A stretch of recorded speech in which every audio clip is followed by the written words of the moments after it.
એટલે આપણે સાધકને એવી રીતે કહી કે સાધકને જે અંદરની જે સાયકોલોજી છે, યંત્ર છે, આપણી અંદરનું જે સાયકોલોજીકલ યંત્ર છે, એ મારે ગુસ્સો નથી કરવો, મારે ઘૃણા નથી કરવી, મારે ભય નથી પામવો, તો આ બધી વસ્તુ યંત્ર આપોઆપ કરે છે.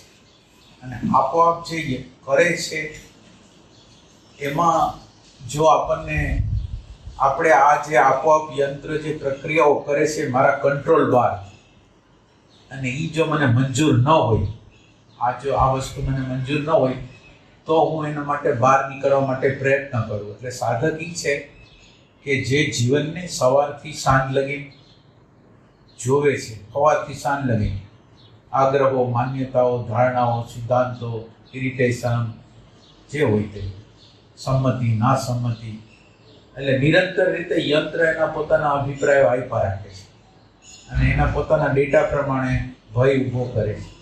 તો આમાંથી આપણને બહાર નીકળી જવું હોય.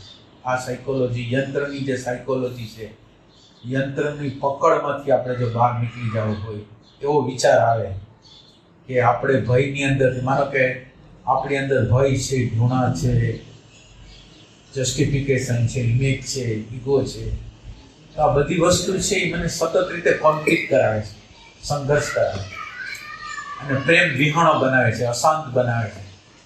તો આ અશાંતિમાંથી જેને બહાર નીકળી જવું છે, પ્રેમ વિહોણી અવસ્થામાંથી જેને બહાર નીકળી જવું છે, એ લોકોને આપણે સાધક કહીએ છીએ. સાધક આપણે કોને કહીએ? કે જે જીવનને જોવે છે, સમજે છે અને એને ખબર પડે છે કે આપણે ક્યાંક કેદ થયેલા છીએ, આપણે પ્રેમ વિહોણા છીએ, આપણે અશાંતિવાળા છીએ, આપણે ભયવાળા છીએ, અજ્ઞાન છે, સંપૂર્ણ અજ્ઞાન છે.